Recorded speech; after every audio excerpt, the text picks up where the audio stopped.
यानंतर मी आता जातोय सध्या पुण्यश्लोक अहिल्यादेवी शेळी आणि मेंढी विकास महामंडळ जे आहे तिथं जर बघितलं तर जी काही आता अनुदान दिलं जातं तो अनुदान धनगर समाजाला किंवा शेळ्या मेंढ्या संगोपन करणारा तो पुरवठा होत नाही, व्यवस्थित ते पुरवठा होत नाही किंवा त्याचा योग्य उपयोग होत नाही. तर त्याच्यामध्ये निधी वाढण्यासाठी काही तुमचे प्रयत्न असतील का भविष्यात? याच्यापूर्वी सुद्धा मी जिल्हा परिषदमध्ये पशुसंवर्धन विभागाचा सभापती म्हणून काम केलं.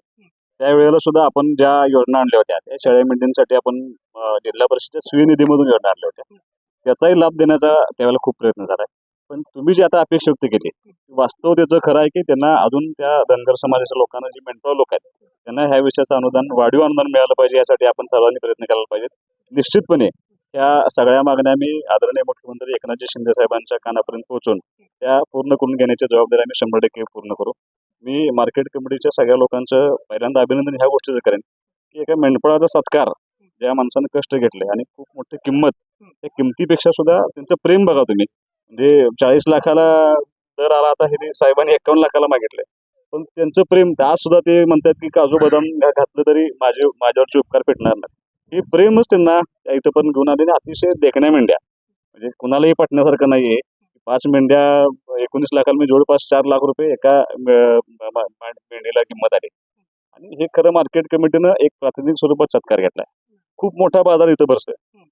या मार्केट कमिटीमध्ये पूर्वी डाळिंबाचाच फक्त सौदा व्हायचा, आता कांद्याचा झालाय. मधल्या काळामध्ये त्यांनी आंबा महोत्सव घेतला होता. आणि अतिशय चांगली बाजार समिती या दोन, म्हणजे आमचे सभापती संतोष भाऊ आणि उपसभापती राहुल गायकवाड त्यांचे सगळे संचालक, जरी इलेक्शन दादा असले तरी सगळे संचालक मिळून मिसळून त्या ठिकाणी काम करतात. आणि मला असं वाटतं की जिल्ह्यामध्ये आता टॉपची मार्केट कमिटी म्हणून आटपाडी मार्केट कमिटी उद्या यायला लागली. त्याचा विकास होण्यासाठी आपण सर्वजण प्रयत्न करूया. सांगली जिल्ह्यामध्ये आटपाडी असेल, खानापूर, जत, कवठेमंकाळ, तासगाव असेल, या सगळ्या भागात धनगर समाज मोठ्या प्रमाणात आहे. परंतु एक काळ असा होता मेंढपाळ बांधवांसाठी काही जमीन राखीव ठेवण्यात आली होती मेंढरं चरवण्यासाठी, पण आता ती गेली कुठं? मगाशी स्टेजवरती काही लोकांनी अपेक्षा व्यक्त केली. दुबई गुरण जे होतं ते लांडग्याच्या प्राण्यासाठी संवर्धनासाठी राखीव ठेवा असं आदेश झालाय.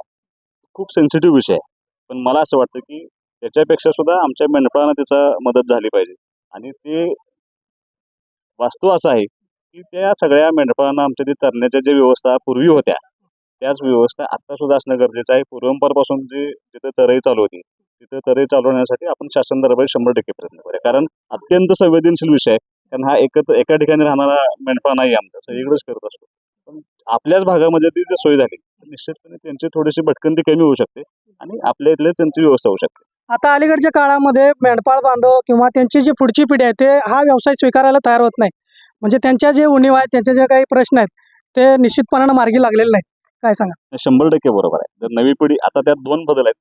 एक पिढी शिकली आहे, पण त्या घरामधल्या पूर्वीचं शिक्षणाचं प्रमाण कमी होतं. पण आज सुदैवानं काही मुलं त्यांच्यातली शिकलीत, चांगल्या पदावरती गेलेत.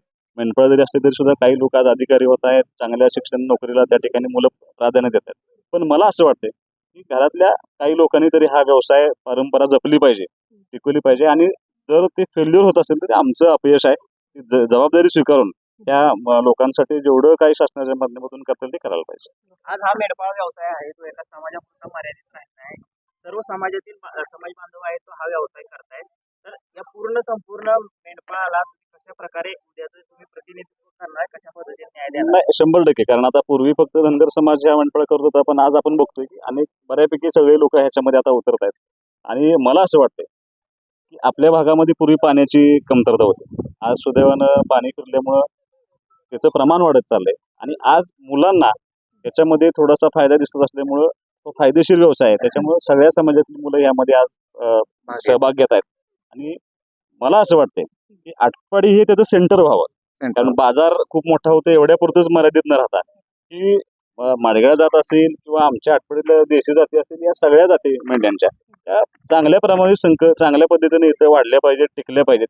यासाठी सगळ्या स्तरावरती प्रयत्न व्हायला पाहिजेत. निश्चितपणे भविष्य काळामध्ये तुम्ही जसं मला सांगला, तर मला संधी मिळाली, आम्हाला नेतृत्व करण्याची संधी मिळाली, तर आम्ही 100% या समाजासाठी या नव्या पिढीनं ह्या व्यवसायामध्ये यावं आणि तो व्यवसाय करत असताना त्याचा त्यांना फायदा व्हावा यासाठी शासन दरबारी आम्ही 100% ताकदीने प्रयत्न करू. यानंतर हॉटेल सरकार एक्झिक्युटिव्ह दिगंची तुमचे सेलिब्रेशन उत्कृष्ट करणे हीच आमची जबाबदारी. साखरपुडा, लग्न समारंभ, रिसेप्शन, डोहाळे जेवण, बारसे, बर्थडे सेलिब्रेशन यांसारख्या कार्यक्रमासाठी प्रशस्त लॉन व AC हॉल अगदी मोफत, 1500 लोकांच्या सोयीनियुक्त निसर्गरम्य वातावरणात भव्य garden, AC hall, sound system, विद्युत रोषणाई, HD प्रोजेक्टर, फ्री वायफाय, भव्य stage, selfie point, colourful Karanja आणि आपल्या कार्यक्रमाचे विनामूल्य प्रक्षेपण. हॉटेल सरकार एक्झिक्युटिव्ह. आवाज माणदेशाचा, माणदेशातील प्रत्येकाचा. माणदेश प्राईम. सबस्क्राईब करा आणि अपडेट रहा. नवीन व्हिडिओच्या नोटिफिकेशनसाठी बेल आयकॉनचं बटन दाबा. धन्यवाद.